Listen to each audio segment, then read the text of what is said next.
name is Jonathan Adams. Came to know Christ when I was 17 years old. I was never really a great kid growing up, and things always seemed to look good on the outside, but not so much on the inside. The house was nice, the cars were nice, the clothes were nice, but things weren't always, so smooth inside. If I'm being honest with myself, I guess I could say I was a pretty selfish kid. I was the baby, so pretty much got what I wanted. My brother and sister, they pretty much were the ones that held it down at the house while my mom and dad worked and provided and took care of things. And my sister was the one who I guess I could say I first had the first meaningful conversation with, because she ended up dating a guy who is now her husband, where he started taking her to church out in Rockwall. And so as they started going to church, she would share with me the things she learned, and then she even invited me a couple times. I went with them, and it was fun.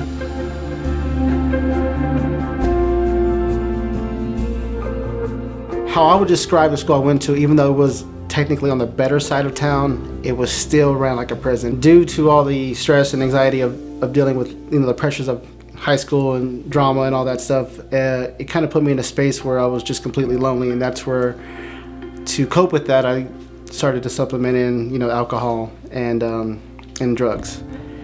That's what really sent me to a spiral where I thought it was gonna make me feel better, but it made me feel more lonely, more depressed, more scared, full of fear. And I started to pull myself away from my family and just dive more into the street life of whatever was available. But the biggest thing I noticed is that every time things started getting good, I felt like I didn't need God anymore. And then I would go back to my old patterns and my old ways of doing it. There would be times where I'd be completely miserable and hopeless, where then I would go back to church, and then I would get good again, feel good again, and then I would leave.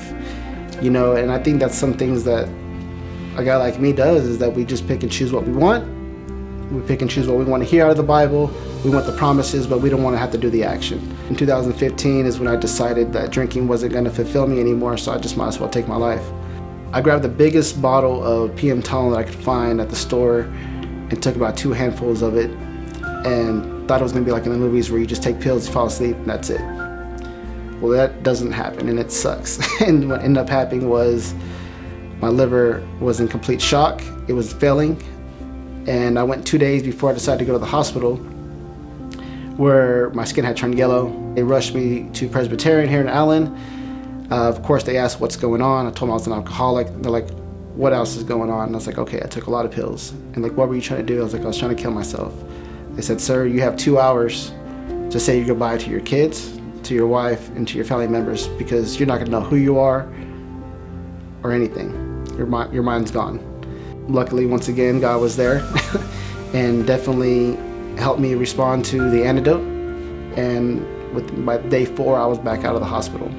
Before I left, there was obviously some inpatient, outpatient, requirements, but not necessarily. They weren't really forcing it on me. And they just said, just don't drink anymore. You can't drink anymore. So the first thing I did was go to Total Wine and buy the biggest bottle of Jack Daniels that I could find, because I knew being at the hospital was like a vacation for me, and going back to reality sucked, and I wasn't ready for it. Mike had been inviting me to church since July of last year, and that's when he talked about how God intervened in his life. So there goes another meaningful conversation. So as I look back at my story, I'm starting to see all these moments in time where God was trying to speak to me through other people with these meaningful conversations. I was hesitant, not so much because of church, but just because I knew what I do. I get involved and I don't stay committed, and I was a little scared, but he was consistent. He just kept insisting that I go and just come check it out. When I showed up to church for the first time, Bruce was preaching on a series called Foolproof. All I kept hearing the whole time was love and forgiveness and mercy over and over and over in my head.